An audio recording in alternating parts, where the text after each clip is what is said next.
Nah, itu sesuatu yang dinamikanya tuh bisa dinikmati. Hanya seringkali kita tersesat. Kenapa? Karena kita nggak kenal siapa mereka rupanya dari hari ke hari. Makin lama nih anakku beda ya dari yang awal gitu ya. Nah, perubahan-perubahan bisa terjadi dalam kehidupan kita sebagai parents.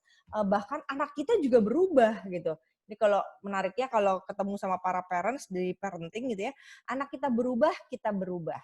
Kita berubah menjadi lebih baik, anak kita juga bisa loh berubah menjadi lebih baik. Itu amazing-nya dari sebuah parenting. Jadi bisa tiba-tiba tuh di dalam kelas parenting ntar kayak, apa perubahan yang terjadi? Terus dia bilang, aku heran, mama akhir-akhir ini kok gak jadi pemarah ya gitu. Wah, bahagia banget deh saya kalau udah sharing parenting terus anaknya ada perubahan gitu ya.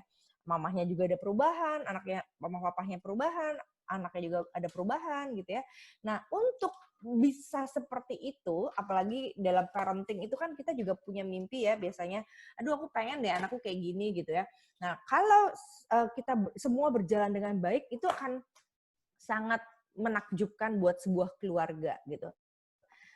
Nah, sekarang pertanyaannya, gimana caranya supaya kita tahu bahwa ada perubahan, ada hal baik, kita bisa nikmati, parenting menjadi fun buat hidup kita gitu ya. Nah, makanya perlu belajar. Saya selalu bercita-cita sejak tahun ambil S2 tahun 1998, saya pernah punya mimpi itu punya parent school gitu ya. Jadi sekolah di mana orang tua bisa mendidik anak. Kebayang nggak saudara-saudara, kita mau jadi ekonom, mau menjadi pendeta aja belajarnya bisa 5 tahun gitu ya. Pakai bina kader segala sekarang gitu ya. Orang lama belajar untuk menjadi seorang pendeta. Tapi untuk menjadi orang tua, kita nggak perlu belajar gitu. Dibina pranikah kalau penyelenggaranya mau masukin satu parenting paling cuma sejam 2 jam gitu ya. Selanjutnya terserah lu deh mau ngurusin anak seperti apa. Padahal kita sedang membentuk sebuah pribadi gitu. Nah, maka perlu belajar, maka perlu ada parenting, kursus-kursus. Warga juga mengeluarkan kursus parenting. Aku ada di dalamnya untuk bikin paket-paket parenting sehingga orang tua tahu bagaimana perubahan before after gitu ya. Nah, kali ini salah satu modul awalnya aku beri judul sebetulnya revolusi parenting gitu ya. Kenapa? Karena ada sebuah perubahan besar dalam dunia parenting khususnya di Indonesia yang kalau kita mau ikuti maka kita akan menikmati hasilnya menghadapi anak-anak milenial yang beda banget sama zaman kita 20-30 tahun yang lalu gitu ya. Nah, perubahan itu terjadi dengan apa? Salah satunya adalah melihat kebutuhan anak, melihat sebetulnya gimana cara masuk ke anaknya ya gitu ya. Nah, itu sebabnya pertanyaan yang saya ajukan kepada saudara-saudara, kakak-kakak, tolong jawab melalui chat, apakah bisa melalui chat atau melalui suara gitu ya. Kenapa? Karena saya suka interaksi. Jadi silakan teman-teman menggunakan chat yang ada di sebelah kanan. Pertanyaannya adalah apa yang sudah saudara berikan kepada anak sebagai bukti cinta. Jadi saya akan mengawali Kak David dengan suara, boleh nanti ngomong sambil teman-teman chat gitu ya. Apa yang telah saya berikan kepada anak saya sebagai bukti cinta. Nah, tolong teman-teman nulis di chat, saya sharing, setelah itu Kak David sharing. Yang saya lakukan sebagai orang tua, menunjukkan cinta kepada anak saya adalah dengan menabung, gitu ya, itu yang saya lakukan. Menabung karena biaya pendidikan sangat mencekik gitu ya. Udah gitu, udah menabung, tetap kurang gitu. Anak saya tetap maunya, sampai saya udah prediksi tuh. TK bahasa Inggris, SD bahasa Inggris, SMP bahasa Inggris, sekolahnya internasional.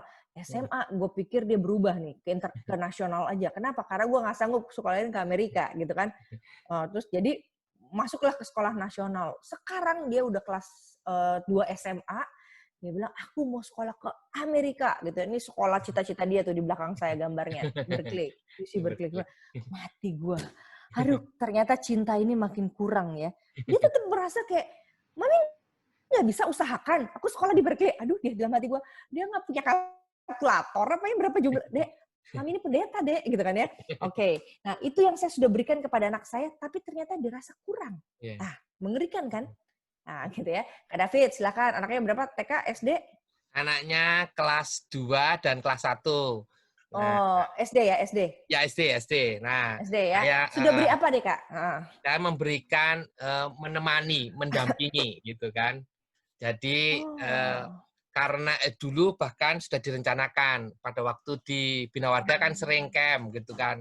Nah, Mhm. dipikirkan kalau sering camp nggak akan bisa menemani. Padahal kan Mmm.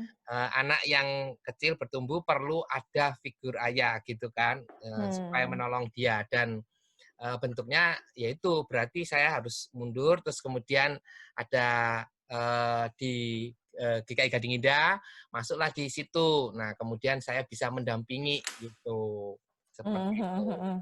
Terima kasih, Kak. Jadi Ya, mendampingi ya. iya. Aku baru mendapatkan 2 jawaban dari Kak Erni menyediakan waktu semaksimal mungkin untuk mereka.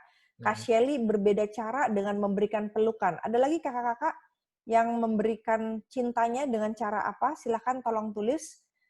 Di sini saya melihat Mhm. selain kami berempat ada 14 peserta atau 14 orang. Silahkan masih kurang 12 orang lagi untuk Iya. menjawab. Apa yang kakak-kakak berikan sebagai bukti cinta kepada anak kita? Silahkan ditulis di sebelah chat. Karena disitulah saya tahu kakak-kakak berinteraksi dengan saya. Maafkan, saya orang ekstrovert nih, butuh feedback soalnya. Apa yang kakak-kakak lakukan? Oh, sering ajak ngobrol. Thank you banget, Kak Daniel. Jadi Kak Limiati dengan Waktu. memberikan waktu, dengan Kak Shelly dengan memberikan pelukan, Kak Erni waktu juga, Kak Mhm. Karmina memenuhi kebutuhannya. Kebutuhan apa tuh, Kak? Banyak kebutuhan anak ya. Mhm. Kak Shelly, oh jadi teman buat mereka gitu ya. Oke, terima kasih. Ada lagi, Kak? Silakan, Kak, dilanjutin ya. Kenapa? Karena interaksi membuat kita belajar. Jadi katanya orang bisa ngeliat, bisa ngedenger, tapi yang paling penting 80-90% melalui dia berinteraksi, ngomong, dan sharing gitu ya. Jadi silakan tolong teruskan jawabannya setelah mikir-mikir apa ya, kita sudah kasih apa ya gitu ya, eee, diurut-urut gitu ya. Nah, kakak-kakak, si Nadiem Makarim, saya kagum nih sama dia nih ya.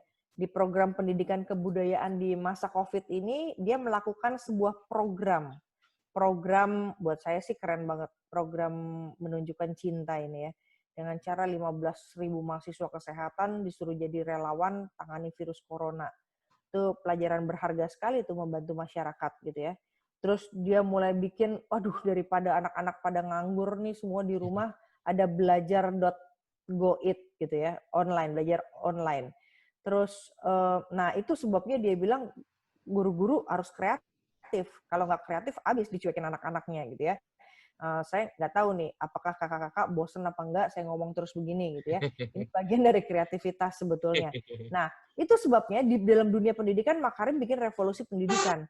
Revolusi 4.0 itu pakai teknologi. Jadi model kayak gini nih nge-zoom gitu ya.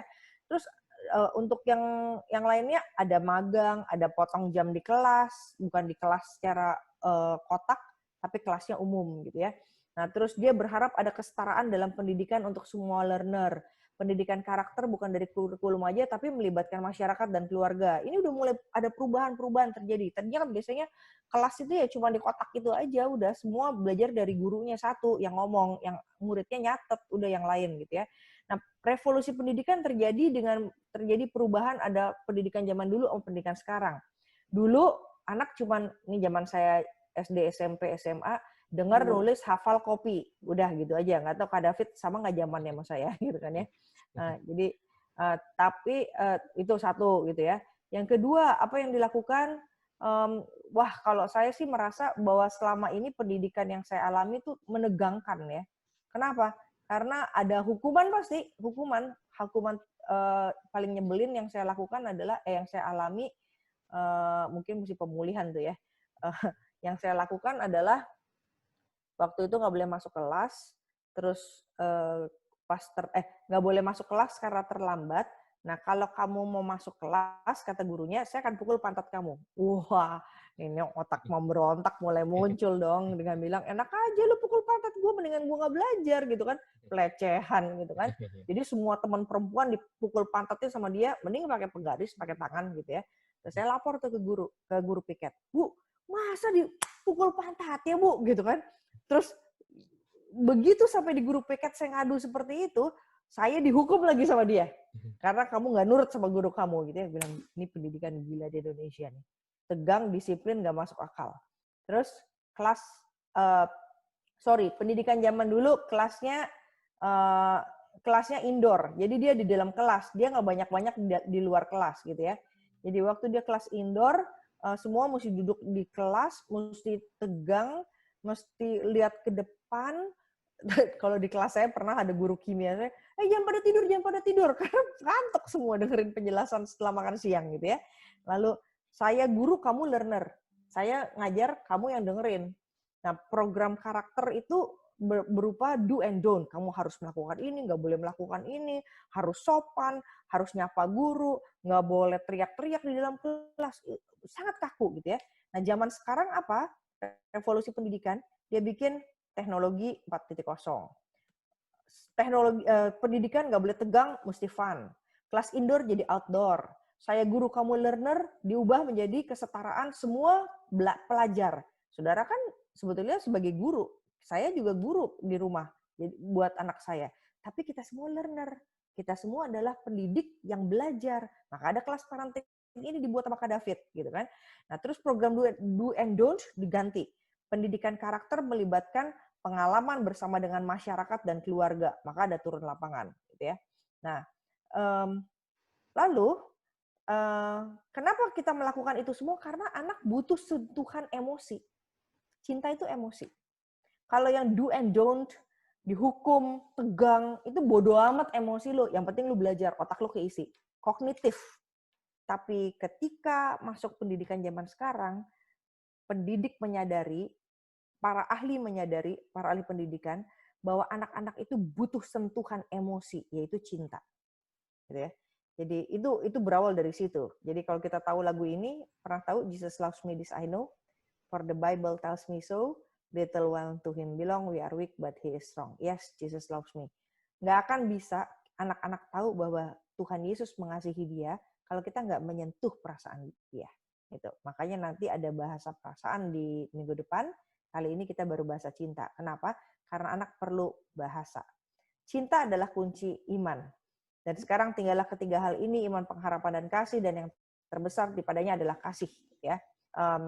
Untuk Korintus 13 ayat 13. Cinta adalah dasar dari iman. Jadi kalau teman-teman, kakak-kakak tidak pernah mencintai anak, maka jangan harap dia beriman. Saya sempat mengalami kegagalan dalam mencintai anak. Saya pendeta yang kerja dari pagi sampai tengah malam.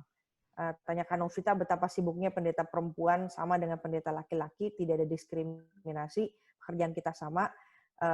Jam 7, jam 8, jam 9 udah mulai siap-siap ke kerja, ke gereja.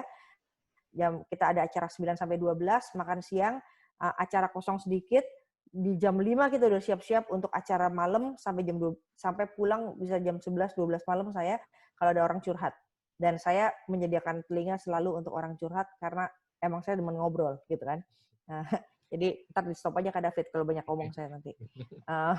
Nah jadi itu terjadi setiap hari. Kebayang anak saya 15 tahun. Dan kalau dia punya mama kayak begini terus, dia ada satu titik merasa, lu nggak sayang aku, Mami. Mami lebih sayang gereja daripada aku. Kenapa? Karena saya tidak ada di saat-saat dia melek. Jadi kalau dari 0 sampai 8 tahun, anak-anak tuh bangun 8 jam efektif. 8 jam efektif itu nggak ada saya. Dia ada cuma pada waktu dia bangun, saya ada waktu dia bangun, dia tidur malam, saya belum pulang. Saya cuma ada untuk dia di jam 3 sampai jam 4 kira-kira, di mana orang nggak bakal rapat tuh di jam segitu. Jam 2, jam 4 kan nggak mungkin rapat. Tapi itu jam tidur dia. Bukan jam efektif dia. Begitu dia mau main, jam 5 saya udah harus siap-siap ke gereja lagi. Kebayang kan? Nggak ada cinta. Maka bisa kebayang betapa susahnya dia beriman karena punya mama yang lack of love. Nah itu beresinnya, bongkar pasangnya, healingnya itu setengah mati.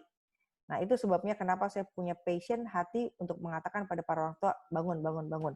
Belum tentu cinta kita itu diterima anak. Maka yang saya lakukan tadinya kan, saya mengumpulkan duit untuk anak saya sekolah baik-baik, les apapun boleh, les biola jutaan, les apapun. Ternyata nggak berasa tuh. Gitu ya.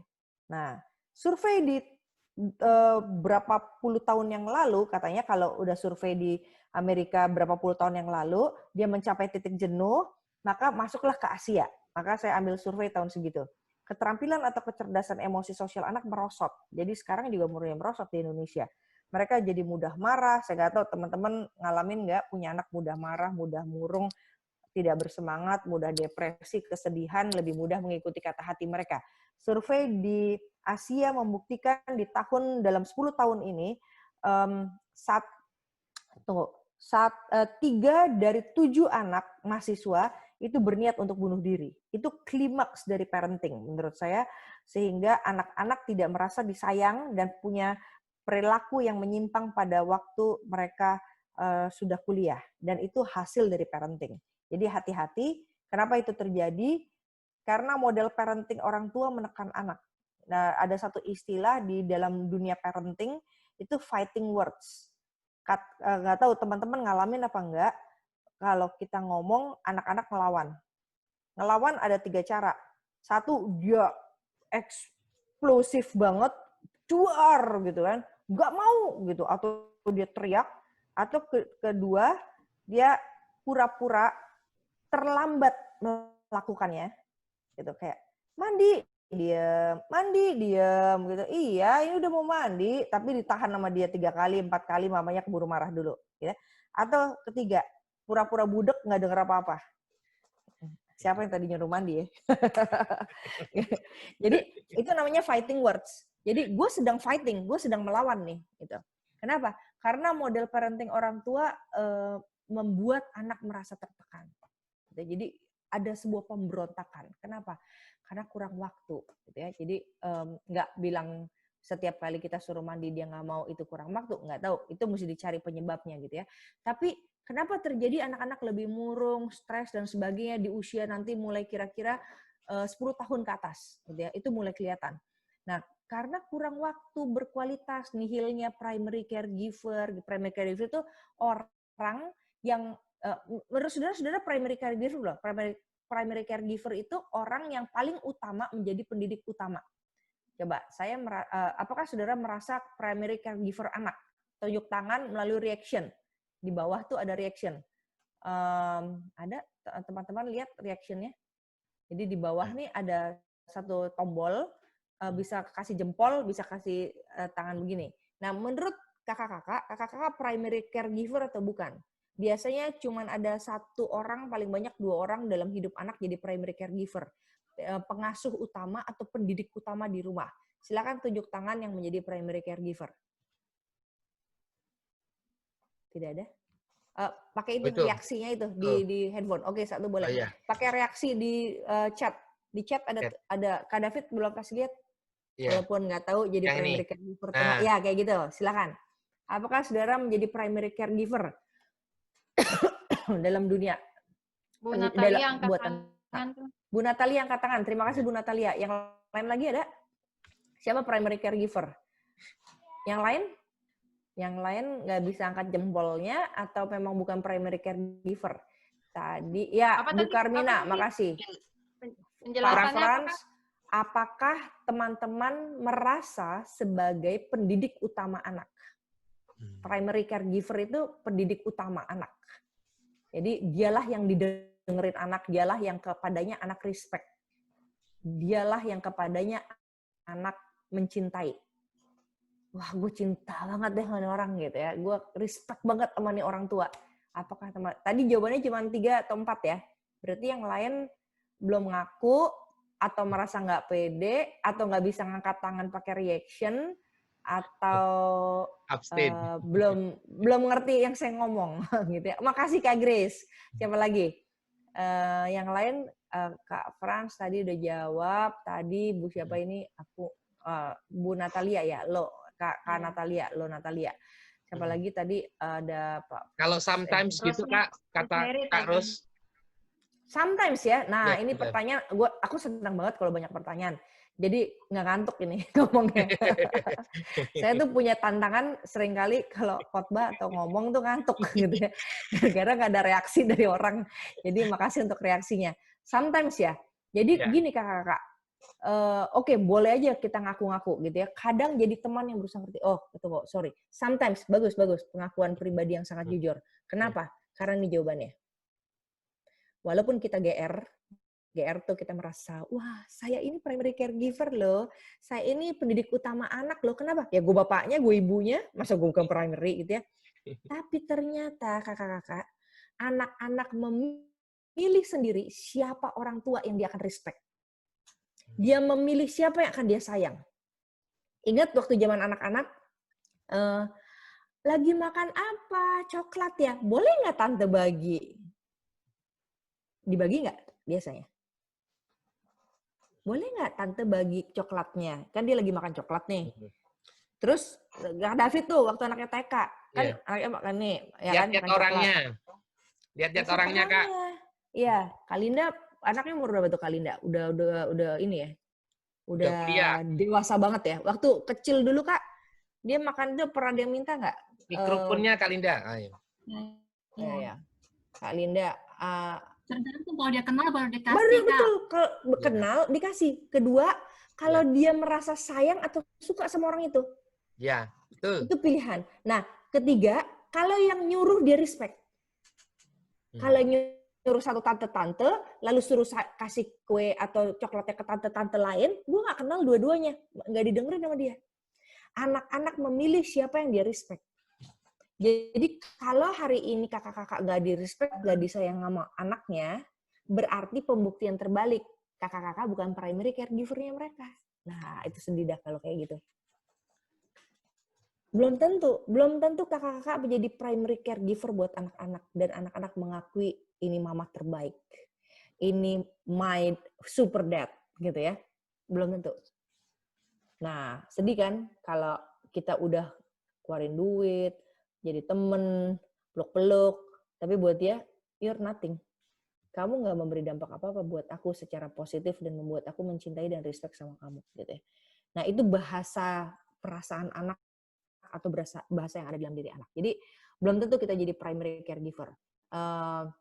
Betul, Kak Arif. Kalau anaknya suka sama kita, pasti dibagi. Bisa juga karena takut sih makannya dia dibagi. Iya. Nah, itu. Kalau orang tuanya pelit, dia nggak bakal bagi ke orang lain. Tapi kalau orang tuanya generous atau murah hati, dia pasti belajar bagi. Itu aja. Jadi lihat pelit atau enggaknya mirroring itu. Bapaknya pelit atau enggak? Kalau bapaknya pelit dia malas bagi sama orang gitu ya. Kalau bapaknya suka kasih orang, mamahnya suka ramah kasih orang, nanti anaknya ikut generous juga gitu ya. Salah satu indikatornya. Nah, kenapa terjadi itu di Amerika dan di Indonesia? Orang pada stres, kurang waktu berkualitas, nihil primary caregiver, main gadget. Nah, jadi kalau kita bilang primary caregiver adalah saya, belum tentu. Bisa jadi gadget adalah primary caregiver mereka. Dan anaklah yang mengambil keputusan siapa orang tua utamanya. Pernah satu kali tuh saya merasa sangat sedih banget anak saya. Dek, jadi kalau orang tuh gini-gini nih, enggak. Loh, kok enggak sih? Aku baca di internet enggak, katanya gitu. Gimana tuh? Udah ditinggalin tuh saya. Makanya saya nggak bisa, gue harus belajar parenting supaya anak gue mau dengerin gue gitu ya, gimana caranya gitu ya. Nah, itu ada caranya. Jadi saya memilih sebuah model namanya consultant parenting. Jadi semua teori yang dibangun untuk menjadi consultant parenting. Jadi model parenting ada beberapa, ada 4 lah yang saya tahu gitu ya. Nah, model consultant parenting akan membuat anak nggak bergantung sama orang tua, tapi kalau dia perlu dia nanya. Jadi konsultan buat anak gitu ya. Nah, oke. Kenapa? Karena gadget bisa menjadi konsultan dia. Gadget bisa menjadi orang tua dia. Gadget bisa menjadi berhala dia untuk anak ambil keputusan sendiri. Kenapa? Main gadget itu sejak dari bayi, dia ambil keputusan. Mau nonton nggak? Nggak mau, pindah lagi. Itu dia pengambilan keputusan. Dan pengambilan keputusan yang dilakukan sejak kecil membentuk mereka menjadi anak yang tanggung jawab. Nah, masalahnya kan kalau pengambilan keputusannya keliru. Siapa yang mau ngajarin? Gadget. Jadi, waktu anak-anak kakak-kakak, saya kasih tahu ya, anak TK itu udah nonton BF loh. Jadi, jangan kita merasa bahwa anak saya masih polos, nggak tahu apa-apa. Saya bertemu dengan orang tua yang sudah 4 bulan anaknya nonton BF, anak TK-nya. Lah, kenapa kamu nonton ini? Because it's fun, Mami, katanya. Ini menyenangkan. Lah, kebayang nggak? Anak SD itu udah tahu yang namanya masturbasi. Anak SMP dalam percakapannya udah bilang, Mam, kita semua nggak suka duduk sama dia. Kenapa? Karena di kursi itu dia sering masturbasi di sekolah. Itu SMP loh. Tinggal gurunya percaya apa enggak? Jadi terlalu mengerikan hidup anak-anak karena gadget. Dia tahu macam-macam. Ada satu remaja yang bilang, BF itu udah biasa kami nonton. Tinggal lihat yang aslinya aja katanya. Tapi kita bisa membedakan. Kalau yang di BF itu kan cuma film-film aja, belum tentu pakai rasa. Bisa ngomong kayak gitu loh bayangin. Anak remaja. Kita ini sedang membentuk anak, tapi kita mesti tahu caranya. Sehingga anak-anak respect sama kita waktu kita ngomong. Kalau enggak, lo mau ngomong apa aja, internet is the best. Gitu ya. Mereka akan cari semua dari internet. Nah, orang tua ditinggalin, gadget primary educator. Sehingga akhirnya frustrasilah mereka karena terlalu banyak dihujani oleh informasi dan sesuatu yang merusak pikiran mereka. Nah, itu sebabnya mereka akhirnya kurang apa? Bukan kurang informasi, tapi di tengah-tengah banyaknya informasi, mereka kurang cinta. Kurang cinta, hati kosong, hati bocor, hati penuh dengan kehausan akan sentuhan pada rasa. Jadi kita menghasilkan anak-anak milenial yang nanti akan lumpuh atau mati rasa. Ngeri kan? Mamanya sakit depan dia tapi gamenya lagi oke, itu masa bodoh. Kenapa? Karena they're going too deep.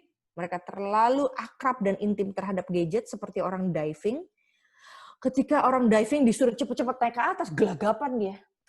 Maka anak-anak sekarang tanya, mau makan apa? Lagi main gadget. Nggak bisa jawab. Kenapa? Karena mereka terlalu menyelami terlalu dalam gadgetnya, sehingga waktu ditanya pertanyaan sangat simple, nggak connect dia. Jangankan hati, otaknya aja nggak connect nanti diajak ngomong.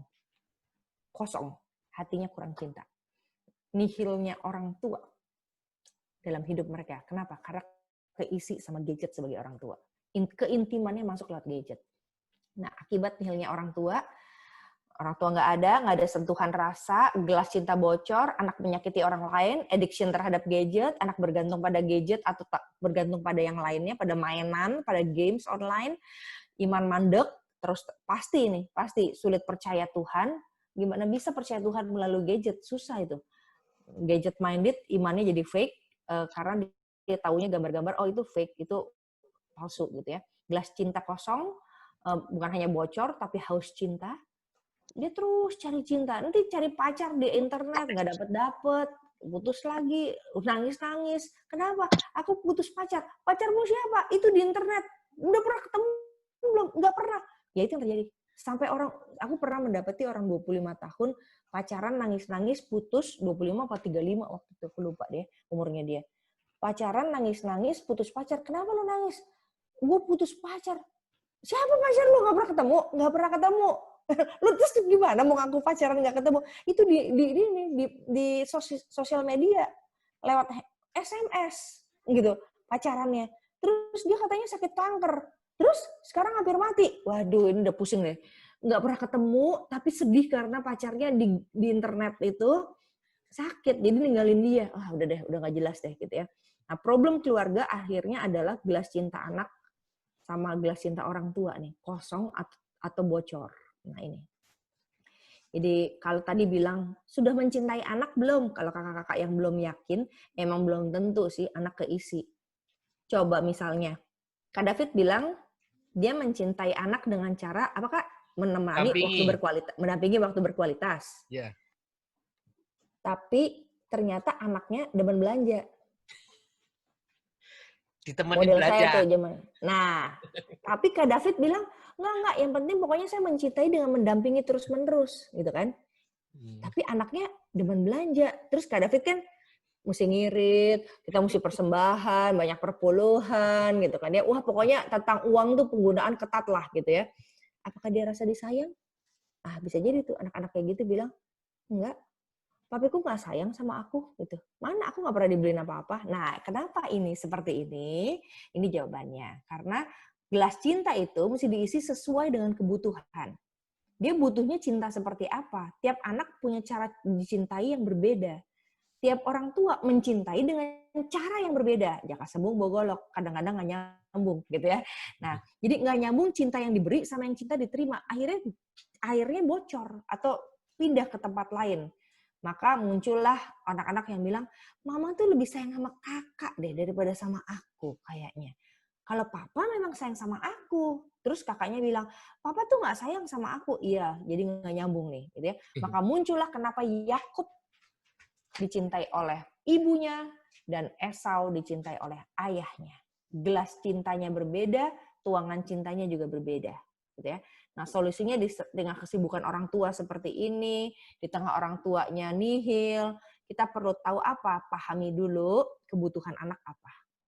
Kebutuhan cinta anak apa dan kebutuhan anak apa, penuhi kebutuhannya, perhatikan hasilnya. Jadi check and recheck itu perlu gitu ya. Nah, prinsip parenting yang saya mau ajak teman-teman, kakak-kakak untuk belajar adalah orang tua dan anak perlu belajar. Jadi inilah saat dengan kelas-kelas parenting di gereja kami juga ada kelas parenting, saya tahu di klasis saya juga ada dia bikin parenting juga. Kenapa? Karena orang tua semakin sadar gue harus belajar, nggak bisa sendirian. Kedua, bikin parenting itu menarik dan fun. Parents adalah ini yang saya promosikan dan bawa adalah konsultan, adalah contoh, bukan polisi, gitu ya. Nah, apa yang perlu kita pelajari dari prinsip parenting ini, apa yang dapat kita pelajari dari anak. Nah, ini satu aja bahannya, pahami kebutuhan anak dengan bahasa anak. Maksud saya apa? Jadi gini, bahasa anak itu penting nggak? Semua anak punya bahasa. Waktu saya ngajar sekolah minggu sekitar 20 tahun yang lalu, karena belum jadi pendeta, jadi masih ngajar sekolah minggu, terus ada satu anak nggak pernah ngomong sama siapapun. Diem aja. Hampir setahun tuh saya ngajar sekolah minggu, dia nggak pernah ngomong. Terus saya deketin dia. Kenapa kamu nggak ngomong sama anak lain dan duduk sama anak lain? Tahu jawabannya? They don't speak English. Ternyata dia bengong, dia nggak ngerti gue ngomong apa. Karena dia ngomongnya bahasa Inggris, gitu kan. Sampai begitu dia ngomong, langsung lagu-lagu aku pindah ke bahasa Inggris. Begitu aku nyanyi pakai bahasa Inggris, dia buka lu mulutnya. Lagu pertama yang saya ingat yang I'm inward, outward, upward, downward, happy all the time, gitu ya. Since Jesus came to me and washed my sins away. Mau nyanyi kayak gitu, dia ikutin gerakan saya. Dia nyanyi lagu saya. Selama ini gue nyanyi bahasa Indonesia, lu kagak ngerti ternyata, gitu kan ya. Ironis kan? They don't speak English and you don't speak English to me. Then I don't understand you. Saya nggak ngerti kamu ngomong apa. Nah, kebayangkan kakak-kakak, kalau kita punya anak kita nggak ngerti kita ngomong apa. Di Amerika, waktu saya ketemu anak-anak orang-orang tua Indonesia, dia bilang gini, kita ini serba salah katanya. Bahasa Inggris kita kan bahasa Inggris pasar. Bahasa Inggrisnya juga terbatas. Bahasa ibu kita kan Indonesia. Nah, kita melahirkan anak-anak Amerika ini. Yang kalau dia salah, kita mau marahin dia tuh ngomongin dia. Pakai bahasa apa? Pakai bahasa Indonesia dia nggak ngerti, bengong aja. Pakai bahasa Inggris kita ini bahasa Inggris anak SD. Kalau anak kita SMP, diketawain lo ngomong apa. Itu terbukti anak saya masuk sekolah nasional sekarang. Terus sekolah nasional itu bilang gini, kita mulai go internasional, pakai bahasa Inggris semua, kata kepala sekolahnya gitu ya. Terus, let's read the Bible, the address is, katanya. Mami, dia tuh kepala sekolah ngajarin bahasa Inggris, tapi dia ngomong ayat aja versus pakainya address. Address itu kan buat alamat rumah, katanya gitu. Gimana nggak diketawain sama dia?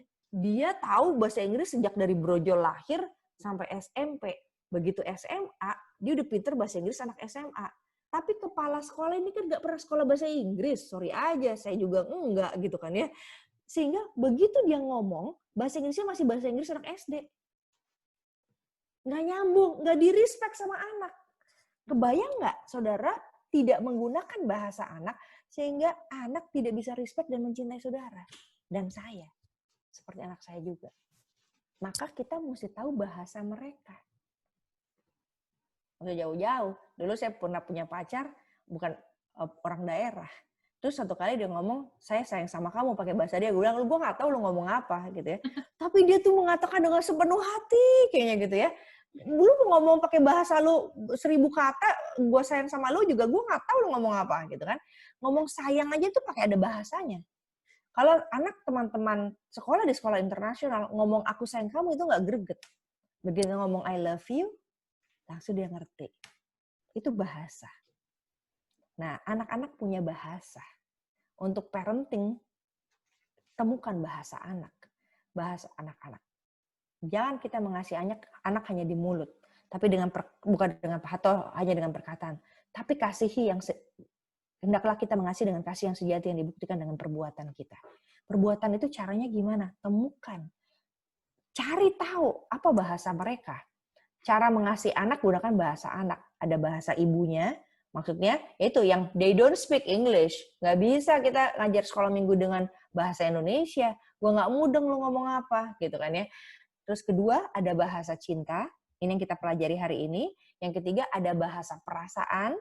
Bahasa perasaan itu bahasa minggu depan kita pelajari. Yang keempat, ada bahasa iman. Ini juga beda lagi. Yang kelima adalah bahasa hobi. Gitu ya, itu beda lagi. Nah, sekarang kita masuk bahasa cinta. Cinta Tuhan hadir melalui love language. Gitu ya. Jadi melalui bahasa cinta. Bahasa cinta itu seperti apa? Ada 5. Tolong teman-teman lihat 5-5-nya, kalau bisa dipotret nggak apa-apa. 1 lewat pelayanan, 2 lewat hadiah, 3 lewat sentuhan fisik, 4 lewat waktu berkualitas, 5 dengan kata-kata yang membangun. Gitu ya. Ini secara umum. Nah, sekarang kita mau simulasi temukan bahasa cinta. Selama teman-teman menulis di sebelah kanan chat, saya akan berdiskusi dengan Kak Novita dan Kak David, gitu ya. Bersama dengan Kak siapa lagi? Kak Linda, gitu ya. Kita ngobrol berempat ya. Oke, berempat. Jadi begini. Tolong sebutkan kakak-kakak di chat gitu ya, sementara yang diskusi berempat ngobrol gitu ya. Tolong sebutkan 5 hal yang membuat Kak David tahu bahwa Kak David disayang sama orang tua. Oke?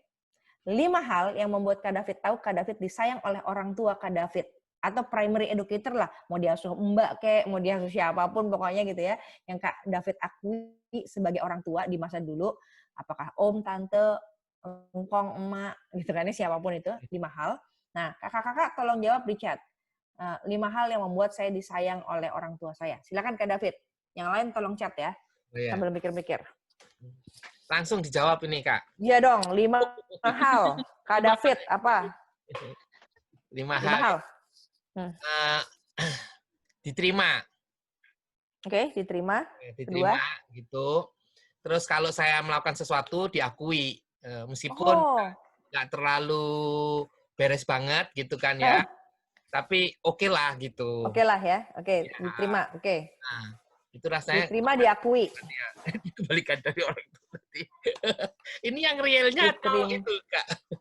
Diakui, iya real dong, yang dialami waktu zaman dulu. Ketahuan ya? Oh, ada orang tuanya di sini kah? Nggak ada. Takut dibully ya, takut dibully. Takut dibully. Terus diapain Kak? Diapain? Ya, waktu dulu ya, aduh. Ingat peristiwanya dong Kak, peristiwanya apa? Ya. Ingat nggak? Pernah kecil nggak? Oh ya, jangan-jangan kayak Adam Hawa, langsung gede. Enggak, soalnya saya dititipin ke tante. Oh, apa-apa. Yang tante lakukan berarti Kak? Oh, yang tante ya. lakukan. Oh, oke, apa? Temani. Soalnya ditemani. Kan nggak bekerja kan, cuma ngasuh saya gitu kan. Oke, terus apa lagi? Ditemani. Terus ditemani. Ingat peristiwanya nggak? Nggak? Ingat, kalau belajar selalu ditemani, tanya gitu dan segala macam. Oke, yang kedua diapain? Terus disediakan. Nah, setiap sore itu selalu nonton film kartun kan. Kalau zaman dulu kan cuma ada TVRI. Terus ada film kartun jam sore itu gitu kan. Dan itu selalu ada buah. Nah, ada buah. Oke, terus jadi merasa dicintai. Aduh, keren. Terus apa lagi? Yang ketiga? Yang ketiga kalau diantar ke Surabaya, ke orang tua, ke rumah orang tua itu ditemani naik bus. Naik bus, oke. Keempat. Ya kan? Ya, keempat. Terus keempat. Waduh, keempat ya. Yang impresi. Ya, peristiwa ya. Yang merasa dicintai ya. Kayak rasa, aduh gue senang banget. Karena melalui pengalaman itu aku rasa disayang sama tante. Ya, 3 tadi itu sih. 3 ya, oke, nggak apa-apa. Itu Ya. kakak-kakak lihat ya, bahwa ternyata Kak David primary caregiver-nya adalah tante, gitu ya. Jadi ada satu teman saya yang merasa bahwa primary caregiver adalah mbaknya. Sehingga waktu mbaknya pulang kampung, dia bilang, gue gak punya orang yang sayang gue lagi. Kenapa? Kalau mama gue marah, gue masuk keteknya mbak. Tapi waktu mbak pergi, masuk ke mana? Masuk ke lemari, kata dia. Kasian kan? Itu primary caregiver-nya tuh mbaknya. Kak David, primary caregiver-nya adalah tantenya. Nggak apa-apa, keren banget. Jadi udah bisa teridentify sayangnya dari situ ya Kak ya. Makanya, make sense kan? Ketika Kak David bilang, saya nemenin anak. Karena waktu berkualitas lah yang menjadi love language-nya Kak David. Ditemenin nonton, ada buah sama buahnya, dianterin ke Surabaya, itu quality time tuh Kak. Gitu ya. Oke, Kak Novita. Apa bukti papa mama, bukan papa mama yang nggak harus siapapun, pokoknya saya pernah disayang sama figur orang tua yang seperti apa? Kalau saya paling senang tuh waktu kecil kalau sebelum tidur mama itu ngajak bacain cerita Alkitab. Dulu kan ada tuh buku gede, bukunya Perjanjian Lama, terus ada Perjanjian Baru serinya tuh. Oke. Kalau yang bukunya tuh tapi cerita-cerita Alkitab tapi diceritakan dengan sederhana, tebel bukunya. Nah, itu mama tuh setiap malam tuh pasti akan bacain cerita itu sampai saya sama Koko ketiduran gitu atau sampai kita pengen tanya-tanya ceritanya. Itu dari waktu kecil sih setiap malam kayak begitu ya sampai agak gede setelah kami lancar baca baru disuruh baca masing-masing kayak gitu. Oke, terima kasih. Yang kedua? Yang kedua, kalau misalnya mama atau papa pergi pulang bawa oleh-oleh. Oke, oleh-oleh apa berupa makanan atau barang? Ya, makanan atau misalnya kalau misalnya dari luar kota ya apa oleh-olehnya kadang-kadang mainan atau apa gitu. Terus seneng Oke, tuh. Seneng ya. banget. Thank you Kak. Yang lain ada lagi? Yang impresi, yang berkesan?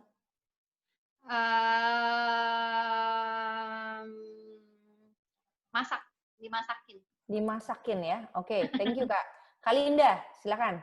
Kalinda, mama, papa, atau engkong, mak, tante, siapapun mencintai Kalinda dengan cara? Ya, kalau saya mamah ya. Nah. Dari yang pertama hadiah. Oh dia.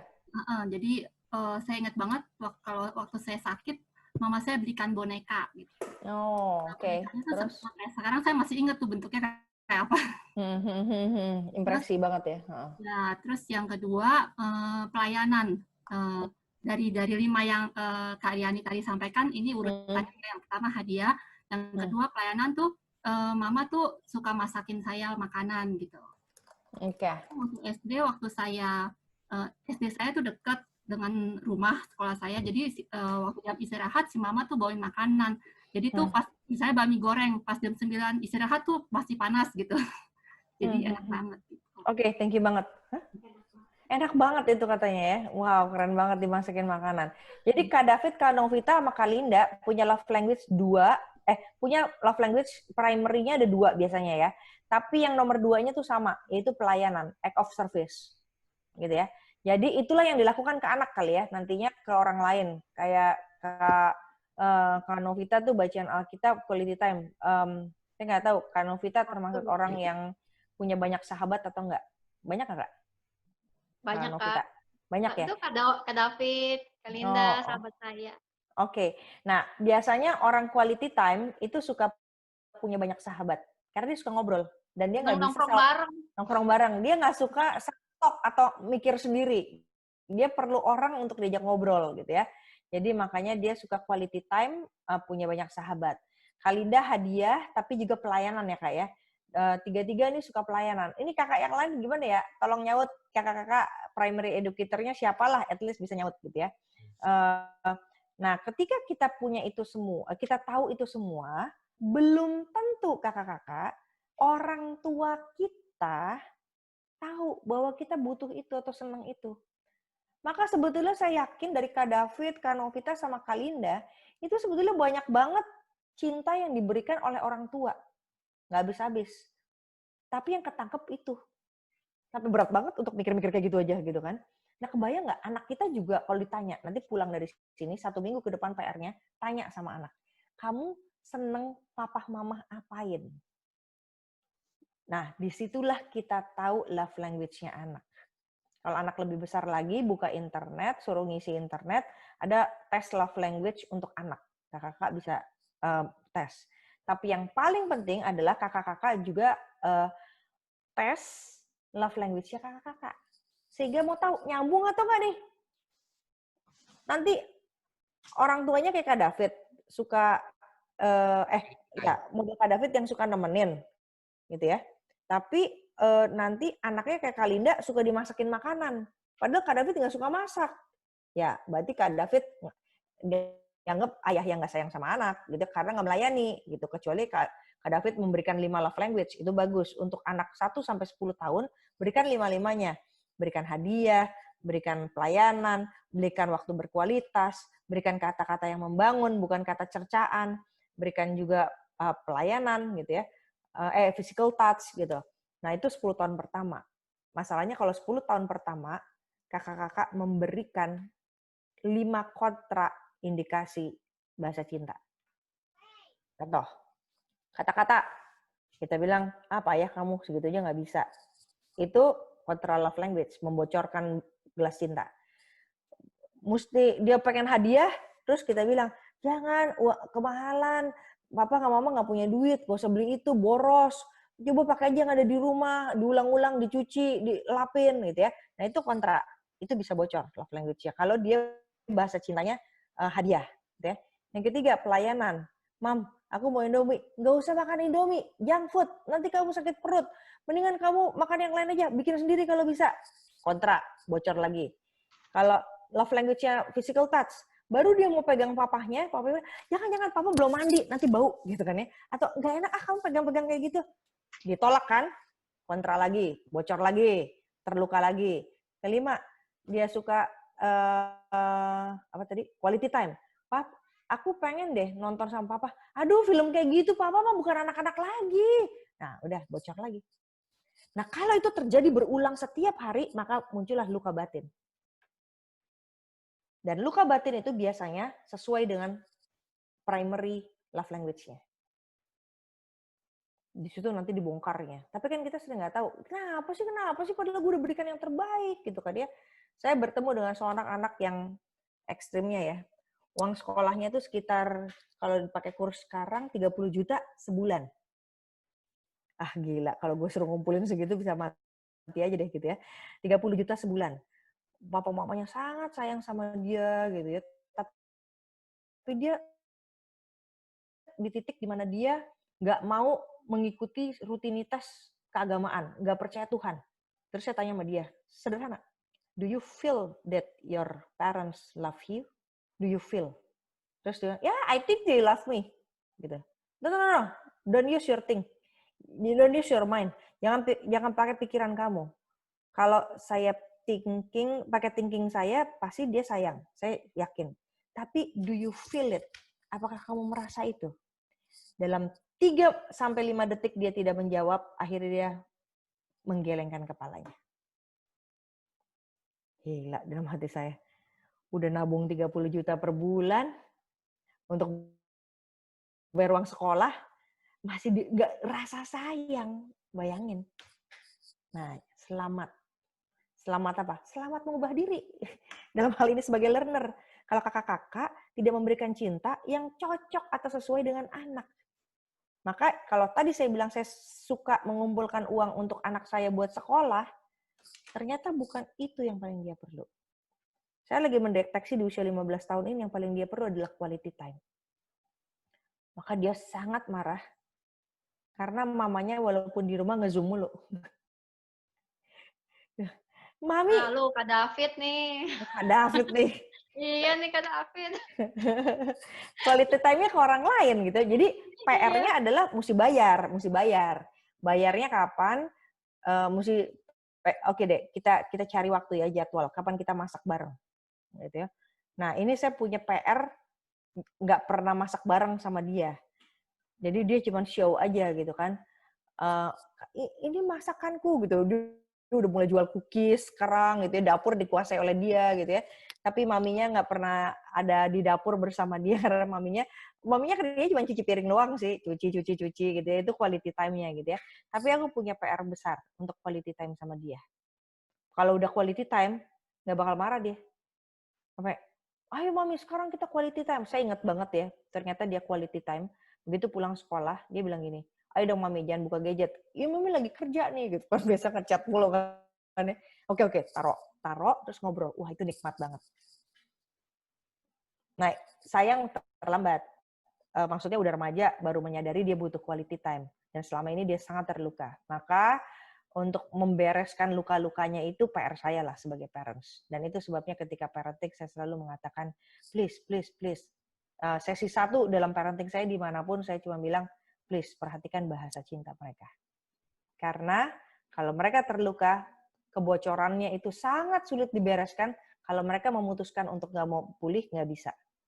Jadi nanti saudara belum bisa interaksi di sini nggak apa-apa, ngobrolnya sama Kak David, sama Kak Novita, nanti sama Kak Linda. Nah, sekarang apa yang bisa kita lakukan? Kasih semua, supaya mereka punya impresi. Nanti satu kali mereka bilang, gue paling suka yang ini. Kalau gift, berikan hadiah tanpa terkondisi. Jadi jangan pakai syarat. Nanti saya kasih handphone terbaru kalau nilaimu bagus. Itu condition love namanya. Mereka nggak merasa disayang itu, karena terkondisi. Nanti dia akan melakukan hal gitu kepada kita saat kita tua. Itu menyedihkan banget, gitu ya.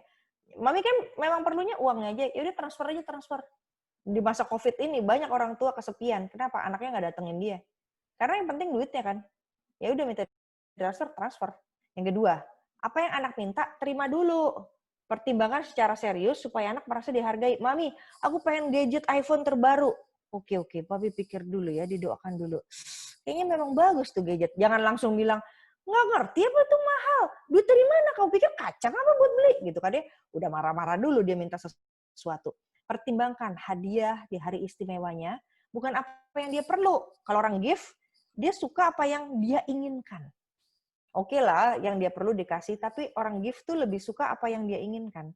Aku pengen ini nih, udah gue impi-impikan. Nah itu nabunglah untuk itu. Kalau saya nggak punya duit, gimana untuk beli itu? Mereka tahu kok, bapak ibunya duitnya sejauh apa. Maka usahakan. Yang penting tuh usaha untuk dapetin gift itu. Hadiah bukan syarat. Hadiah adalah hadiah. Jadi jangan pakai kondisi apapun. Act of service, apa yang dilakukan? Pelajari dalam hal apa dia masih ingin dilayani. Jadi jangan lebay, semua pengen kita layanin dia, makan diambilin, apa diambil. Tunggu. Dia maunya dilayani dalam hal apa? Diberesin tempat tidurnya, diberesin meja belajarnya. Belum tentu dia mau. Seperti apa? Oh, dimasakin biasanya. Anak-anak senang dimasakin makanan kesukaannya kalau love language-nya adalah primary-nya adalah act of service. Berikan apresiasi untuk pelayanan yang dia berikan. Misalnya dia udah lakukan, saya salah juga tuh dulu, anak saya bikin salad buat saya. Tapi, bikin enak. Padahal saya suka banget salad. Tapi saya nggak ngerti kan waktu dulu tentang act of service. Jadi, saya kasih mami malah marah. Abis mami nggak suka makanannya deh, gitu. Wah, itu melukai banget. Gua salah banget. Itu pemulihannya tidak mudah, gitu ya. Sampai minta maaf, sampai diberikan maaf oleh dia. Makanan yang penting buat anak itu, buat anak act of service itu makanan penting. Jadi apa yang masuk ke mulut dia dan ke perut dia itu penting buat anak act of service. Jadi jangan ngirit-ngirit GoFood dan sebagainya gitu ya. Ingat dia suka dilayani. Makanan membuat anak enjoying God. Itu penting untuk anak-anak act of service gitu ya. Words of encouragement. Oke, apa yang perlu kita beri? Apresiasi berlebihan lebay buat anak. Jadi jangan sosok, wow keren banget hasilmu. Lebay loh gitu. Jadi jangan terlalu ekspresif juga. Anak-anak words of affirmation atau encouragement tahu ini orang muji serius apa enggak. Anak saya tuh seniman yang tahu perasaan kan. Jadi kalau dia dipuji sama seseorang terus lebay menurut dia, enggak, menurut aku tuh norak gitu. Dia tahu. Jadi dia lihat ekspresi hati saya sebetulnya, bukan lihat kata-kata saya. Mam, aku pikir beneran deh gitu. Cuman gitu doang tuh dia berasa disayang. Tapi kalau, ya ampun deh keren banget, nggak usah ngomong kayak gitu deh, katanya gitu ya. Jadi ekspresi itu mesti dipelajari, jangan lebay. Apresiasi berbeda sama pujian yang berlebihan. Jadi apresiasi itu untuk sesuatu yang dia sudah lakukan. Dan ada caranya kakak-kakak, ada caranya. Jadi kayak, Mami aku gambar ini, wow keren banget gambarmu. Aku nggak suka kok, terus digelecek-lecek sama dia dibuang gitu ya. Nah, percuma kan? Ternyata kita tidak mengencourage dia. Ada caranya. Gimana cara dia merasa diapresiasi. Gitu. Terus, bertanya lebih baik daripada jump to the solution atau conclusion. Gitu ya. Jadi kayak, Mami, aku dapat 5. Gitu ya. Ya ampun, gak belajar apa? Itu kan solusi. Padahal kalau bertanya, anak saya tuh karena suka apresiasi, karena act of, kayaknya dia semua love language dia perlu ya, soalnya dulu bocor sih ya sama mamanya. Gitu. Jadi sekarang kayak words of encouragement kalau ditanya gitu kan dia, waktu SD pernah gini, kelas 6 SD itu waktu kami pindah dari Amerika ke Indonesia kan berantakan semua nilainya. Terus tapi saya udah siap terima. Lalu dia bilang, Mami, ada good news sama bad news. Nah selalu saya kalau ngomong tuh gitu dalam ngobrol. Ada good news, ada bad news. Oke, good news apa deh? Good news, nilai matematika saya 5, kata dia. Oke. Nah, ini kan Mami yang lagi mau menahan words of encouragement-nya gitu kan ya. Bad news-nya, science saya dapat 3, kata dia. Dalam hati saya, mana yang bad news, mana yang good news. Perasaan semua bad news ini gitu kan ya. Terus saya bilang, dapat 5 itu good news ya, Dek. Pertanyaan, kan pertanyaan nih. Jadi nggak pakai judging. Loh, iya dong, Mam. Kan udah progress, kata dia. Sebelumnya kan aku dapat jelek, katanya. Dapat lebih rendah dari itu. Oh, iya. Jadi yang penting apa, Dek? Yang penting progress, Mami, katanya. Oh, oke. Betul. Kamu berarti ada progress. Nah, itu words of encouragement. Beda dengan kita langsung judging, bilang, kenapa dapat 5? Jelek banget itu, naik kelas apa enggak? Wah, udah nadanya udah tinggi tuh, gitu kan ya. Tapi gitu, oh ya, kenapa buat kamu itu good news, Dek? Karena aku ada progress, Mami. Oh ya, keren. Berarti kamu ada progress usaha untuk belajar. Itu encouragement. Enggak semua orang tua tahu cara mengencourage mereka. Gitu. Akhirnya jump to the solution atau conclusion. Ya udah kalau gitu les daripada dapat 5 terus, gitu kan ya. Oke, words and encouragement itu penting banget untuk texting kartu dan words of discouragement. Jadi hati-hati ada kata-kata yang mendiscourage. Begitu dia love language yang words of encouragement atau kata-kata yang mendukung, tapi teman-teman bilang, gitu aja nggak bisa, belajar dong sama kakak. Atau, ya ampun, teman kamu dapat berapa? Itu bener-bener buat dia rasa nggak disayang banget. Bener-bener buat dia rasa bocor itu gelas cintanya. Ya. Pemilihan kata menunjukkan emosi orang tua yang tidak terkatakan. Hati-hati kalau kita kesel, keluar katanya kesel, dan orang-orang words of encouragement, anak-anak yang words encouragement tahu, itu bukan penghargaan, itu pelecehan. Jadi hati-hati dengan kata-kata. Anak saya sensitif sekali dengan kata-kata orang. Dia ngalami perjalanan yang sangat sulit dalam perjalanan remajanya karena di gereja, karena orang banyak kenal dia, maka orang kasih words of discouragement kepada dia, sehingga akhirnya dia menjadi down dan stres. Salah satunya adalah, Dea, udah besar ya sekarang, kok lebih besar dari Mami ya? Gitu ya, habis. Itu puluhan kali ketika dia ke gereja mengalami itu, dia mengalami body shaming. Akhirnya dia depresi gara-gara words of discouragement dari jemaat. Cuman dibilang, kok lebih gede sekarang? Kok gedean anaknya daripada maminya? Gitu kan? Lebih gemuk ya sekarang. Ya ampun saudara, bayangin 365 kali, 52 kali ke gereja. Lebih dong, kan dia kalau saya rapat ikut. Mana ya? Bayangin kalau 100 kali dalam setahun, dia ngalamin kayak gitu setiap kali ketemu orang dan basa-basinya orang, langsung ke words of discouragement, habis dia. Dan memang habis akhirnya. Wah itu membereskan, memulihkannya itu nggak mudah, saudara. Karena words of discouragement itu. Gitu ya. Jadi hati-hati pemilihan kata orang tua. Yang keempat, physical touch. Belayan orang tua, cinta pertama anak. Jadi kalau dia punya physical touch, dan dia pengen cepat-cepat pacaran, berarti saudara nggak memenuhi kebutuhan cinta dia. Pengen pacaran, ngapain? Pengen sayang-sayang, apa gitu ya. Apalagi kalau dia physical touch, terus orang tua lebay, sok cium-cium depan anak gitu ya, peluk-peluk, tapi anaknya nggak dipeluk gitu, tambah cemburu, tambah dia haus cinta kasih. Jadi hati-hati dengan anak-anak yang punya physical touch, primary love language-nya. Kenapa? Dia segera cari pacar nanti. Dan kalau pacaran, Kalau orang tuanya tidak pernah mengelus dia dengan cara terhormat, dia akan cari pacar yang asal bisa megang dia. Saya bertemu dengan remaja yang physical touch. Orang tuanya begitu keras, dia pacaran bebas. Saya bilang sama dia, lu bebas, lu tidur sama siapa aja nggak? Enggak, Kak. Oh ya? Kenapa? Karena gue tes dulu, dia pinter nggak megang gue. Kalau dia nggak bagus megang gue dan tidak terhormat mencium gue, katanya, ya gue nggak tidur sama dia. Bayangin itu sampai anak SMA punya prinsip kayak gitu. Kenapa? Karena dia nggak pernah dapat kelembutan sentuhan dari orang tua. Sehingga pokoknya otak dia sendiri sama perasaan dia sendiri yang menjadi filter untuk menyortir siapa yang halus dan siapa yang tidak di dalam dunia ini. Nah, kalau bapak-bapak bisa sangat memegang, memeluk, mencium anak perempuannya atau anak laki-lakinya di usia tertentu dengan sangat terhormat, maka dia akan pakai standar bapak-bapak dan ibu-ibu, bapaknya, ibunya, untuk bisa nanti punya pasangan. Dia akan bilang, gue nggak mau orang yang nggak megang gue secara terhormat seperti bapak gue megang gue. Gue nggak akan cari pasangan atau orang yang atau pacar yang kalau dia peluk saya atau jabat tangan saya itu tidak halus dan terhormat seperti yang dilakukan oleh orang tua saya. Standarnya tinggi orang tua. Tapi kalau orang tuanya main gebuk, tempeleng, siapa aja yang megang dia juga diembat sama dia gitu. Kenapa? Karena punya kehausan cinta. Gelas cintanya kosong kan? Ya. Barang dan bahan yang halus setiap hari dibutuhkan oleh anak. Jadi kalau saudara nggak bisa peluk-peluk dia tiap hari, kasih tuh bantal halus, spray yang enak, guling yang bisa dipeluk dengan baik, gitu ya. Nah, itu menolong. Boneka, gitu ya. Saya menduga ponakan saya laki-laki umur 20 tahun itu physical touch. Kenapa?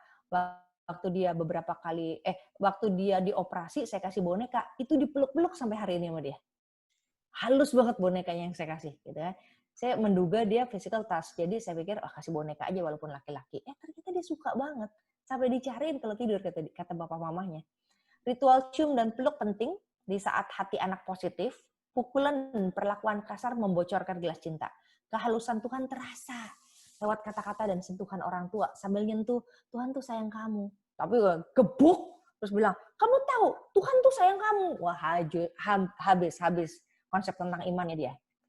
Terakhir, quality time. Duduk bersama menikmati kebersamaan, main bersama anak, hobi ketawa-ketawa bareng, ngobrol dengan bahasa perasaan, itu penting. Waktu berkualitas. Ya. Orang tua bijak, anak bahagia. Selesai. Semoga teman-teman menyadari apakah teman-teman sudah membocorkan gelas cinta atau telah mengisi gelas cinta anak sampai hari ini. Alat ukurnya adalah tanyakan pada anak, apakah kamu merasa disayang? Kalau nggak jawab, berarti nggak merasa. Dalam 3 detik, 5 detik mereka nggak bisa kasih tahu bagaimana pengalaman kamu disayang sama papa mama. Kalau dia nggak bisa jawab, berarti blank. Nah, saatnya memberikan 5-5-nya. Gitu ya. Ada pertanyaan, banyak bocor. Puji Tuhan tahu hari ini. Jadi nanti bisa menambalnya. Dan menambalnya perlu seni. Nggak bisa sembarangan nambal. Nggak bisa begitu, maaf ya, papa sudah begini buat kamu. Kalau dia nggak kasih maaf, berarti dia belum pulih. Belum mau memaafkan. Nggak apa-apa, ditunggu. Bisa 10 tahun itu. Tungguin aja terus. Sampai dia bilang, aku mau memaafkan papa. Ada anak yang sulit memaafkan orang tuanya karena dia nggak tahu bahwa dia punya luka. 30 tahun, 40 tahun dia nggak sadar bahwa dia terluka sama orang tuanya. Sampai akhirnya dia mau memaafkan. Memutuskan untuk memaafkan. Nah, itu dahsyatnya bahasa cinta. Karena apa? Kebocoran juga bisa diberikan melalui bahasa cinta. Masih ada waktu untuk nambal, betul kan Novita? Walaupun keputusan anak kita hargai, belum tentu mau ditambal. Itu bahayanya. Mereka memutuskan mereka mau ditambal apa enggak. Dan mereka perlu bukti apakah bapak ibunya bertobat. Kalau dia nggak lihat bapak ibunya bertobat, mau minta maaf 1000 kali, nggak bakal dimaafkan sama dia. Dia lihat perubahan orang tua, makanya parenting is a must. Urgent. Di masa-masa umur berapapun itu. Ya. Jadi ada pertanyaan berharga buat saya. karena berarti teman-teman memberikan feedback atau ingin terus belajar, gitu ya. Silakan, baik Japri ataupun Kak Novita mungkin membantu dengan pertanyaan yang udah tahu jawabannya, nggak apa-apa juga. Jadi bikin fake question gitu ya. Tapi tahu bahwa itu dibutuhkan oleh orang tua. Silakan. Kak Linda juga silakan kalau mau bertanya. Kak David. Ya. Ya, kakak-kakak bisa langsung di chat atau... Ya, Kak Erni mau bertanya. Bagaimana Kak Erni? Mungkin dibuka ininya bisa. Ya, Kak Erni. Kita... Kak David, coba itu sentuhan fisik dulu Kak David buat yang di belakang. Dipraktekkan langsung. Iya. Ya, dia suka quality time tuh, dekat-dekat bapaknya sama sentuhan fisik. Gitu ya. Yang ini. Disuruh pergi lagi. Nyalain AC kamar. Oke deh kakak. Kak Erni mau nanya apa Kak Erni? Silakan. Ya. Now you go. Oh sorry. Mesti unmute ya. Bisa di unmute Kak Erni, Kak David? Saya sudah suruh ini S to unmute. Kalau saya ada yang itu bisa itu. Nah, udah. Ya, silakan Kak Erni. Bu Riani, Ya Kak. Kalau anak diberi hadiah tanpa kondisi, apa itu nanti tidak menyebabkan anak demotivasi ya, Kak? Terima kasih Kak untuk pertanyaannya. Demotivasi tidak bergantung pada hadiah. Demotivasi bergantung pada apakah pikiran dia, otak dia dipakai untuk berpikir, ini penting buat saya. Jadi ada pelajaran parenting, di konsultan parenting yang membuat mereka bisa berpikir, saya mau melakukan ini. Nah itu ada caranya Kak, beda lagi caranya nanti. Tapi hadiah bukan alat ukur. Hadiah bisa dipakai untuk membuat mereka tahu ada sayang dari orang tua. Jadi bukan dipakai sebagai alat untuk mengontrol anak. Kalau kita kontrol, berarti ada otoritas. Nah, saya tipe aliran parenting yang nggak bilang bahwa orang tua punya otoritas dan anak yang nurut sama mereka. Ya. Jadi konsultan parenting prinsipnya nggak seperti itu, tapi membuat anak menjadi responsible. Nah, hadiah is another thing adalah hal lain untuk membuat dia tahu bahwa saya disayang. Nah, kalau gitu ntar dia minta-minta terus dong. Pertanyaannya gitu kan. Minta lagi. Itu berarti dia haus cinta, Kak. Itu alat ukur, itu tanda. Kalau anak banyak minta-minta terus, ada yang nggak beres, ada yang diperlukan. Nah, anak saya sering banyak minta. Ternyata saya temukan selama 15 tahun ini, yang diperlukan bukan uang, bukan barang. Bayangin dia pakai sepatu 1 tahun sampai robek-robek, dia nggak mau dibeliin sepatu. Bukan itu yang diperlukan. Ternyata dia punya love language 2, Kak. Quality time sama words of encouragement. Nah, tapi dia nggak tahu bahwa itu kebutuhan cinta dia. Yang dia tahu adalah kalau mami kasih barang, itu berarti mami punya effort untuk pikir dan beli sama saya. Itu quality time-nya yang diambil. Sehingga sering banget, Kak, dia minta beli baju, udah sampai nyoba, udah cocok, nggak jadi beli. Saya bilang, Dek, ini gimana waktunya udah habis buat beli baju, coba-coba, tapi kamu nggak jadi beli. Ternyata saya baru sadar yang dibutuhkan quality time-nya. Nyoba bajunya, saya bilang ini lebih bagus daripada ini, itu yang dinikmati sama dia. Nah, jadi hati-hati permintaan banyak untuk barang adalah indikator atau tanda warning, sign bahwa dia membutuhkan kasih sayang yang lebih. Nah, itu ntar perlu dieksplor kasih sayangnya apa yang dia butuhkan, Kak. Gitu, Kak? Makasih. Sama-sama, Kak. Silakan yang lain. Kita punya waktu 10 menit lagi. Ada pertanyaan, sangat membantu sekali pertanyaan untuk membuat kita bisa mengerti love language. Terima kasih, Kak Ros. Bahasa cinta, betul Kak, sebaiknya diketahui setiap orang sedini mungkin. Benar Kak? Benar. Bahkan even pendeta, pengerja, semua juga perlu love language ya. Dengan cara yang setiap kita perlu. Jadi kayak, saya baru sadar bahwa saya love language-nya bukan gift. Saya pikir tadinya saya suka gift. Gitu. Taunya dari mana? kalau Jumat kasih barang itu penderitaan buat saya. Jadi kayak aduh, jadi kayak ada utang nih. Aduh, nggak enak nih gitu ya. Dikasih-kasih jadi gimana nih ya gitu ya. Nah, itu makanya apalagi kalau dikasih makanan, aduh, menderita saya karena saya senang diet. Jadi gimana caranya? Kenapa ngasih ayam bisa 30 biji gitu buat apa ya? Sampai akhirnya saya bilang, "Terima kasih mengajarkan untuk tanda kasihnya mengajarkan saya untuk berbagi, bagi-bagi sama saya." Gitu. Jadi apa yang saya suka? Ternyata saya suka quality time, Kak. Jadi masa Covid ini menderita kalau nggak ada ngomong sama orang. Jadi terima kasih untuk Kak David mengizinkan saya untuk ngomong gitu ya. Daripada saya ngomong sendiri gitu kan ya, mendingan ngomong sama kakak-kakak gitu ya. Karena saya suka quality time. Jadi ya bahasa cinta penting. Kenapa? Kalau nggak kita ngebocorin nggak? Dan kalau kita bocor, kita kan bocorin orang lain. Itu masalahnya. Even pendeta pun, ya itu ekstrimnya lah ya. Kalau dia nggak sadar dia bocorin orang lain. Nggak peka terhadap kebutuhan cinta orang lain. Gimana caranya deteksi bahasa cinta anak kita? Gimana prosesnya?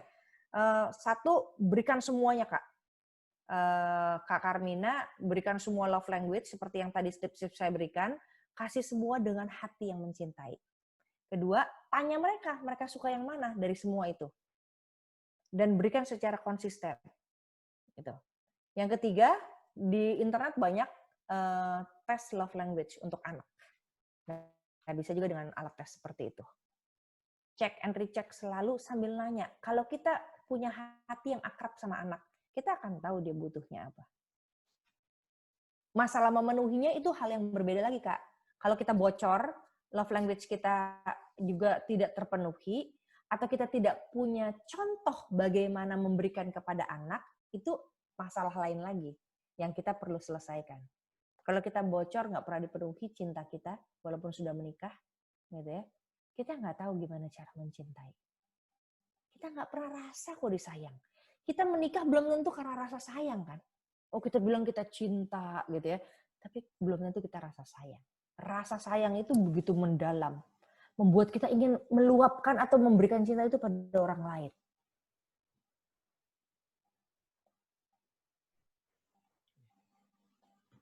Kak Riani, Ya. Dalam teori Gerjapan kan ini teori bahasa kasih itu adalah bahasa supaya kita bisa mengkomunikasikan cinta itu gitu ya. Jadi hal yang jadi perlu diperhatikan juga bukan hanya kita mengenali bahasa kasih orang yang kita cintai, bahasa kasih anak lah, tapi juga bagaimana kita mengenali bahasa kasih kita sendiri sehingga kita juga tidak bocor karena anak-anak kita gitu. Jadi atau keluarga kita. Jadi bagaimana kita sendiri tahu dan paham nih gue sukanya kalau diginiin gitu ya. Saya suka nih kalau misalnya dipeluk-peluk gitu ya sama anak. Atau saya sukanya kalau anak tuh, jadi ketika kita mengenali bahasa kasih kita sendiri, kita juga bisa berkomunikasi dengan lebih baik. Mami tuh nggak suka kalau misalnya kamu tuh kayak gitu. Yeah. Mami tuh sukanya kalau kamu tuh beresin dapur, bantuin mami, atau kamu beresin tempat kamu misalnya gitu. Kamu nggak usah peluk-peluk mami, misalnya kayak begitu. Jadi bagaimana mengenali bahasa kasih kita sendiri sebagai orang tua menjadi penting sehingga dalam komunikasi itu memang jadi dua arah begitu ya. Ya saya kan nggak punya anak nih, tapi dengan suami kan hal itu kerasa banget begitu. Lalu kami merasa ada bahasa kasih utama kami tuh yang beda gitu ya. Nah tapi kemudian kami mencoba untuk melihat bahasa kasih mana dari yang dalam 5 hal itu yang akhirnya bikin kami nyambung sampai kami ketemu satu bahasa yang dia punya, saya punya, dan kami komunikasinya banyaknya mengekspresikannya di dalam hal itu gitu. Ya, makasih Kak. Penting banget emang. Makanya tadi pertanyaan saya, Kak Novita disayang orang tua dengan cara apa? Itu untuk mendeteksi bahasa cinta saya sebagai orang tua, gitu ya. Terima kasih banget mengingatkan bahwa saya perlu mendeteksi bahasa kasih saya.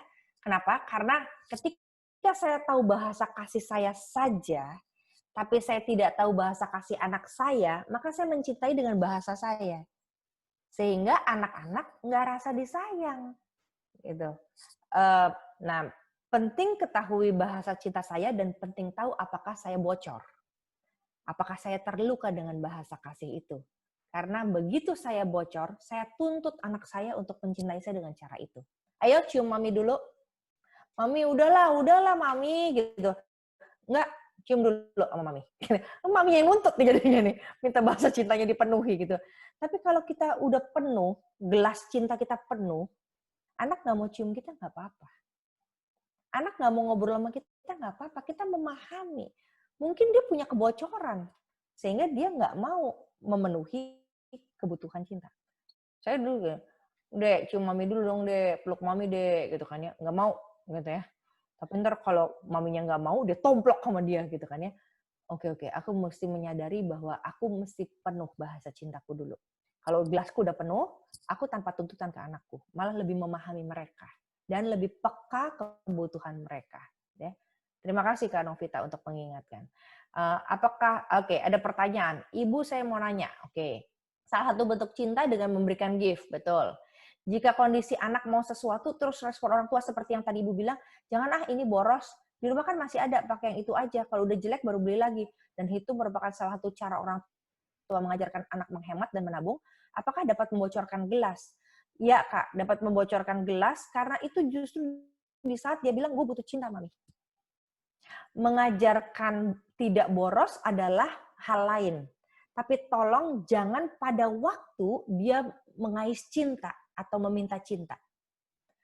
Oke, berarti dia nggak ngerti arti ngirit ya. Nanti PR-nya saya harus ngomongin. Jadi jangan impulsif pas ada ngomongan permintaan dari anak, kita reaktif mengajarkan tentang jangan boros gitu ya.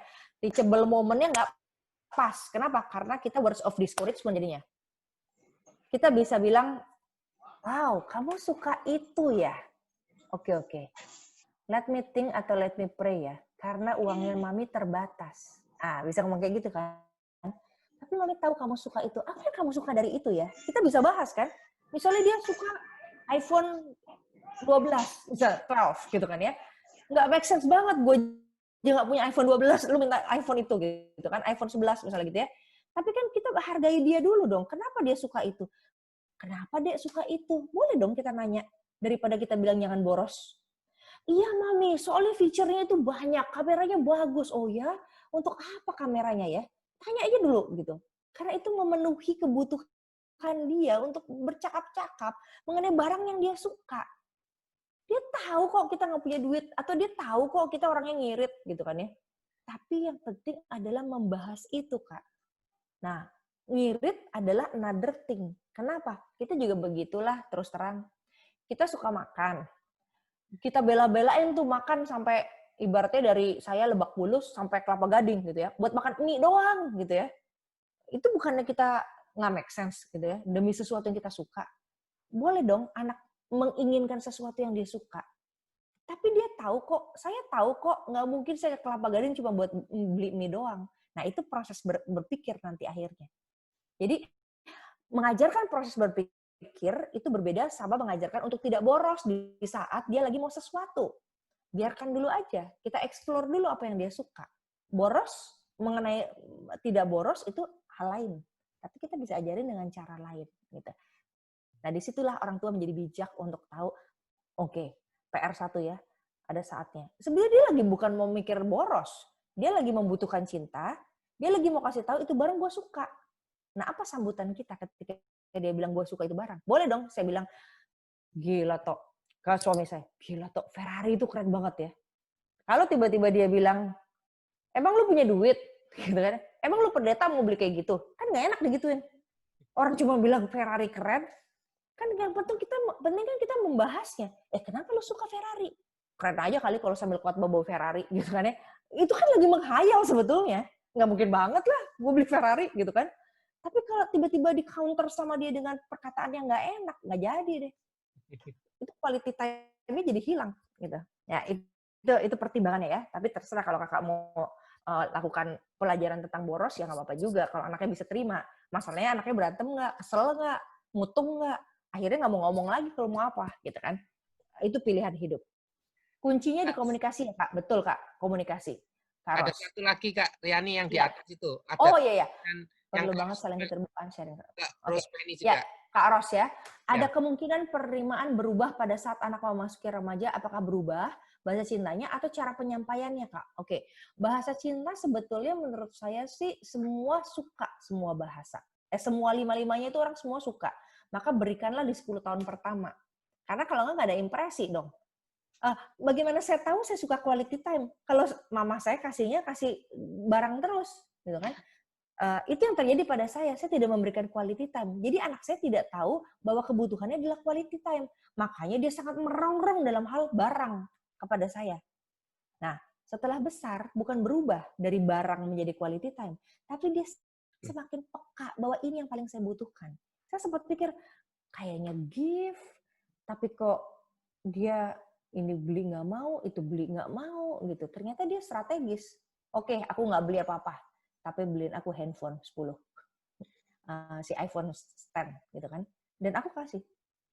Kenapa? Karena dia memang ngirit dalam segala hal. Sepatu nggak beli, baju nggak beli, makan juga diet gitu kan, nggak mau makan gitu kan. Jadi apapun dia nggak mau beli. Diajak makan keluar nggak mau. Nggak usah Mami, kita makan di rumah aja. Kenapa? Demi iPhone 10. Ya nggak apa-apa dong. Kita juga melakukan itu kok. Kita nggak belanja, kita nggak melakukan apa-apa demi apa? Demi beli rumah. Iya kan? Kita lakukan itu. Itu bijak namanya. Nah, kebijakan itu yang kita dapatkan dari pembelajaran dia. Ya. Oke, Kak David. Demikianlah bahasa cinta. Semoga kita menjadi bijak. Ya, luar biasa. Ada pertanyaan lagi? Ada? Ya. Yang mana, Kak? Nggak, Kuncinya di komunikasi. Betul. Perlu banget terakhir kuncinya di tadi, Kak. komunikasi. Ya, Udah ya. Oke. Terima kasih Kak Riani gitu kan ya. sama. Menginspirasi dan menohok juga gitu. Langsung gitu kan. Tapi lugas, disampaikan dengan lugas begitu. Boleh memperlengkapi kita luar biasa. Nah, kakak-kakak jangan lupa minggu depan ada Kak Riani lagi dengan pokok bahasan yang kedua yaitu bahasa perasaan begitu. Nah, waktunya tetap sama hari Minggu ya, jam 7:30. Nah, sebelum kita berpisah, minta tolong Kak Novita untuk berdoa penutup sama mendoakan Kak Riani ya. Oke, mari kita berdoa Bapak Ibu sekalian. Allah yang Maha Kasih, kami bersyukur untuk malam hari ini kami dapat kembali belajar untuk kehidupan kami Tuhan, dan biarlah kami juga dapat terus menerapkannya, memikirkannya, merenungkannya di dalam setiap langkah kehidupan kami bersama keluarga, khususnya juga bersama anak-anak yang Tuhan percayakan kepada kami. Tuhan, Engkau yang juga menolong kami Tuhan, memberikan hikmah pada kami untuk mencoba untuk melihat apa yang menjadi bahasa kasih kami dan lebih mengenali bahasa kasih anak-anak kami, sehingga ada komunikasi bahasa kasih yang bisa kami lakukan dengan tepat, dan kami merasa menjadi orang-orang yang terpenuhi, dan anak-anak juga, dan terlebih-lebih Tuhan di dalam segala halnya, biarlah kami tahu dan percaya dan meyakini bahwa Engkau adalah Allah yang memberikan kami kasih yang begitu besar, yang memenuhi kami dengan kasih sayang-Mu dalam setiap kehidupan kami. Berkati kami Tuhan dalam keluarga kami bersama-sama di malam hari ini, bahkan juga di dalam setiap langkah-langkah hidup kami ke depan, dengan semua tantangan yang terus akan kami hadapi. Berkatilah anak-anak kami, mereka yang memasuki masa liburan, maupun juga yang melanjutkan ke jenjang pendidikan yang lebih tinggi. Biarlah setiap anak-anak kami dapat terus belajar dengan baik, dan kami berdoa juga untuk pergaulan mereka, untuk juga sukacita mereka, untuk kegembiraan mereka di dalam mengisi banyak waktu hidup mereka sebagai anak-anak remaja. Tuhan, kami berdoa juga untuk Pendeta Riani. Terima kasih untuk juga malam hari ini Tuhan, Kau telah memungkinkan kami bersama bertemu dalam seminar ini. Tuhan, pakai Pendeta Riani untuk terus juga menjadi berkat di tengah-tengah jemaat di Pondok Indah maupun juga dimanapun Tuhan menempatkan dan juga memakai Pendeta Riani untuk menjadi berkat kasih sayang Tuhan. Tuhan, ini doa kami hanya dalam nama Tuhan Yesus kami berdoa. Amin. Amin. Makasih Kak doanya. Kita berikan apresiasi dengan jempolnya ya. Nah, kita kasih jempol. Nah, thank you Kak gitu ya. Thank you. Kak Riani. Ya, sama-sama.